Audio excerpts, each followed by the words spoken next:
The Lupin Lady lives in a small house overlooking the sea. In between the rocks around her house grow blue, purple, and rose-colored flowers. The Lupin Lady is little and old, but she has not always been that way.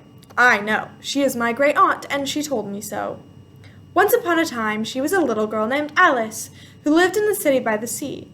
Many years ago, her grandfather had come to America on a large sailing ship. Now, he worked in the shop at the bottom of the house, making figureheads for the prows of ships, for Alice's grandfather was an artist. He painted pictures, too, of sailing ships and places across the sea. When he was very busy, Alice would help him put in this paint in the skies. I have always been told to find something to make the world more beautiful, to find a way to grow and evolve along with the world, and that is just what I intend to do, though I am unsure of what I can do to help my world bloom. What I do know is that Miss Rumphius, a story by Barbra Cooney, and one I was told all the time when I was little, has always been a role model for me to do just that, to find a way to make the world more beautiful. So let's follow the story of Miss Alice Rumphius as she figures out just what exactly she can do to make the world even more beautiful. In the evenings, Alice sat on her grandfather's knee, listening to stories of faraway places. When he had finished, Alice would say, "When I grow up, I too will go to faraway places, and when I grow old, I too will live by the sea." "That is all very well, little Alice," said her grandfather, "but there is a third thing you must do." "And what is that?" asked Alice. "You must do something to make the world more beautiful." "All right," said Alice, but she did not know what that could be. In the meantime, she went to school and came home and did her homework, and pretty soon she was all grown up.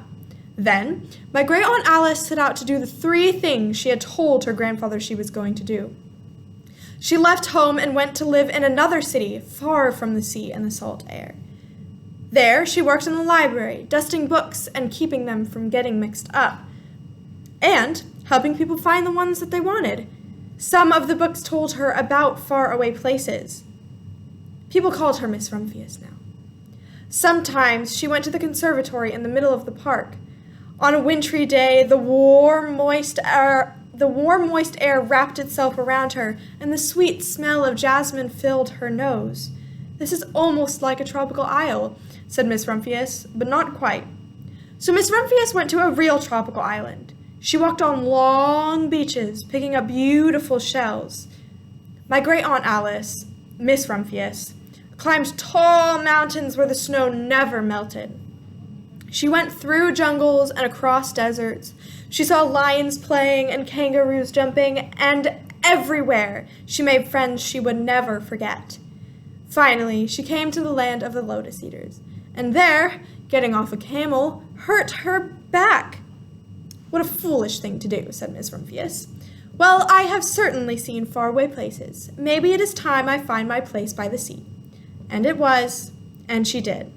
From the porch of her new house, Miss Rumphius watched the sun come up. She watched it across the heavens and sparkle on the water, and in the evening set in glory. She started a little garden among the rocks that surrounded her house and planted a few flower seeds in the stony ground. Miss Rumphius was almost perfectly happy. "But there's still one more thing I have to do," she said. "I have to do something to make the world more beautiful." "But what? The world is already pretty nice." She thought this, looking out over the sea. The next spring, Miss Rumphius was not very well. Her back was bothering her, and she had to stay in bed most of the time. The flowers she had bloomed the summer before had come up and bloomed in spite of the stony ground. She could see them from her bedroom window, blue, purple, and rose-colored. "Lupins," said Miss Rumphius. "I have always loved lupins. I wish I could plant more seeds this summer so I could have more flowers next year." But she was not able to. After a hard winter spring came. Miss Rumphius was feeling much better. Now she could take walks again. One afternoon she started up and over the hill where she had not been in a long time. "I don't believe my eyes!" she cried when she got to the top. For there, on the other side of the hill, was a large patch of blue, purple, and rose-colored lupins. She knelt in delight. It was the wind that brought the seeds from my garden here, and the birds must have helped. Then Miss Rumphius had a wonderful idea. She hurried home and got her seed catalogs. She sent off to the very best seed house for 5 bushels of seeds. All that summer, Miss Rumphius, her pockets full of seeds, wandered over fields and headlands sowing lupins. She scattered seeds along the highway in the country lane. She flung handfuls around the schoolhouse and the back of the church. She tossed them into hollows and along stone walls. Her back didn't hurt her any more at all. Now some people called her that crazy old lady. Next spring, there were lupins everywhere. Fields and hillsides were covered with blue, purple, and rose-colored flowers. They bloomed along the highways and down the lanes. Bright patches lay around the schoolhouse and the back of the church. Down the hollows and along stone walls grew the beautiful flowers. Miss Rumphius had done the third and most difficult thing of all. My great-aunt Alice, Miss Rumphius, is very old now. Her hair is very white. Every year there are more and more lupins. Now they call her the Lupin Lady. Sometimes my friends stand with me outside her gate, curious to see the old lady who planted the fields of lupins.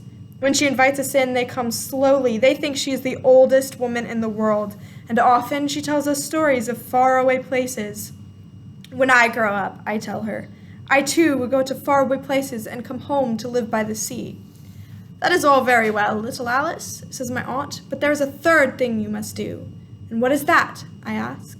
You must do something to make the world more beautiful. All right, I say, but I do not know yet what that can be.